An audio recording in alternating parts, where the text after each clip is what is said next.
Morning po sa ating lahat, brothers and sisters. Ngayong araw po ay i-recite ko po ang mga awit chapter 23. Mga awit chapter 23 verse 1. Si Yahweh ang aking pastor, hindi ako magkukulang.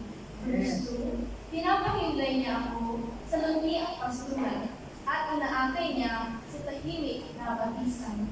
Verse 3. Pinapanambalik ang aking kalakasan at pinapatubayan niya sa tamang daan upang aking parangalan ang kanyang pangalan. Verse 4. Umaanuan ako sa madilim na libis ng kamatayan, wala akong katatakutan, pagkat ika'y aking kaagapay. Ang bukod mo at pumalo, aking gabay at sanggala. Verse 5. Ipinaghahanda mo ako ng salo-salo na nakikita pa nitong mga kalaban ko. Verse 6. Sa aking ulo, langis ay ibinubuhos. Sa aking saro, pagpapalay ay busubos. Verse 6. Kabutihan at pag-ibig mo sa aking di magkukulang. Siyang nakakasama ko habang ako'y nabubuhay. At magpakailanman sa bahay ni Yahweh mananahan.